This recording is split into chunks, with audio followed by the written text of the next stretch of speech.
Race 3, the Cape Turf Club Syndicate's Restricted Maiden attracted a very strong field, and the winner was number 4, Willie John. Lovely win from the son of William Longsword. Well done to S. Mdaka. He receives his R1,000. Thank you to Hollywoodbets and Cape Racing. Conditioner is Brett Crawford, and Brett, well done. Thanks, Vicky. He looked lovely, not only in the parade ring and Canterdown, but I thought he won despite almost being a bit green halfway up the straight. A good race. Yeah, Vicky, I think it was actually quite a rough race. I mean, if you have a look at what happened to his stable companion, he was a couple of lengths ahead of him, and then going into the first turn, Louis was next to Richard on his inside. So I think he got a perfect dream runner of a race. His form showed that he had the ability to improve, which he has done, and I thought he made up the ground really quickly. And he fought off and fought hard to win a nice race. He's a beautiful looking horse.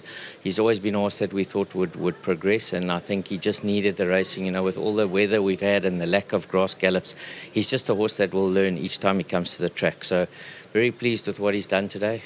I'm sure John will be very pleased breeding him, and I just got to say a big thanks to the owners for entrusting the horse to me. So to Paul and Linda Shanahan, to Peter and Anna Doyle, to Bernard Cantor, and of course to John himself. Pleasure to train for them. Nice to see Paul's colours in the winner's box. Hopefully we're going to make him feel a bit luckier about his colours now. Well, they are stunning sets, so I'm glad they found their way to the winner's box. Well done. Perfect, and well done to Louis. Thank you very much to Brett. I'm going to chat to Louis before I come to you, John. Louis, come across and chat to me. With regards to, as Brett touched on, the race was, I wouldn't say a little bit unlucky, but quite odd round the turn. Everyone kept shifting places. Yeah, well, it worked out for me. Didn't work out for most of the guys in the race. Yeah, it was quite a rough race on the turn.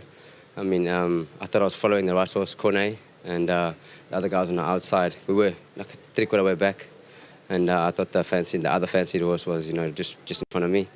And then halfway around the bend, I found myself very close, to where I actually would like to be in a firing line. And the more we were going, the more comfortable my horse was getting. And just everything just worked out for my horse.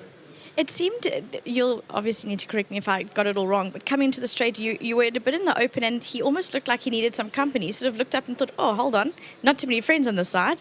Yeah, no, sure, 100%, Vicky. But Craig rode him last time, and I remember he ran just behind me. I rode Montosia last time, and Craig said he just wouldn't take the gap, So I said, okay, well, I'm not going to take gaps today. I'm just going to put him in the open. And it helped him in a way. He quickened past everything, but then when he went past everything, he started looking around and slowing down.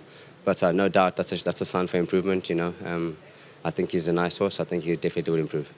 Well done, Louis. Thank you. Just well done to Jean Costa and all his partners in the horse. Really appreciate the support. And well done to Brett as well. And thank you. Thank you, Louis.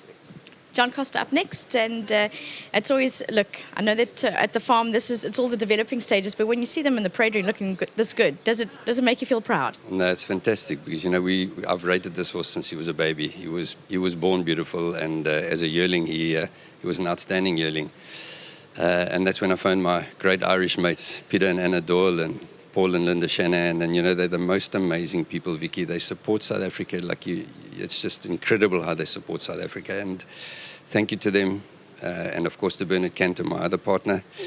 We were looking for an iconic name because they're absolute icons in Ireland and all around the world. So we found Willie John, who was British Lions and Irish captain all those years ago. So it's a beautiful story that's come together.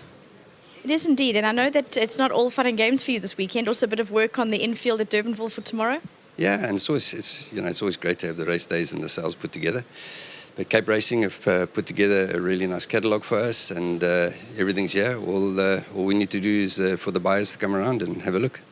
Well, indeed. Well done for the win, and I hope that puts your day into a good step. No, it will be sure, and thank you very much to everybody at Crawford Racing as well. That was awesome. It was indeed. Well done. Thanks, Vicky. Thank you very much to John Costa, most certainly a master at his game.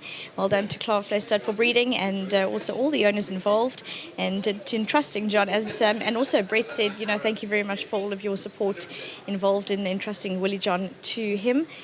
Lovely winner from the son of William Longsword. He's a stunning looking individual, and most certainly will be progressive from here, just judging on that win. Number 4, Willie John, your winner of race 3. Yeah, thanks, Vicky. Corney's come and joined me. Corney, Celtic Chief, slowly he's improving. Just seemed to bump quite a competitive race here, but he's definitely on the improve. Definitely, like you said, off air, was quite a competitive field this, and there's some nice horses with nice form in the race. I'm not massively disappointed in his run. He's, personally for me, he's a horse that's still physically and mentally developing. It's his third run today, and he was still looking around at everything going down there, and he's still growing, I think. So he's bumped 2 good fields last time out. He was slightly unlucky. Could have probably run a much closer race because he got taken out at the start. But his first run and this race was quite a competitive field. You know, the winner looked magnificent at the start, and he almost looked like he was going to win the race, and he did. He won a very good race. So, yeah, we'll just take it into stride and see how he develops around. Corney, the configuration today, the false trail is a little bit into about the 450. It definitely creates a little bit of a different track. It does. It widens the track. I mean, look, I don't think he'll have a problem getting a run because, you know, the guys spread out nicely. They're riding fair today. So, yeah, good racing. It's good. The track's in good condition as well. So, yeah, we've got good racing coming. Does it shorten the straight a little bit, or does it shorten the straight for jocks that are sleeping? Not too much. That's Corney. Thank you very much for joining me. Celtic Chief definitely also won't be in the maidens for too long. Willie John, I'm sure Vicky and Grant shouted him home quite loudly.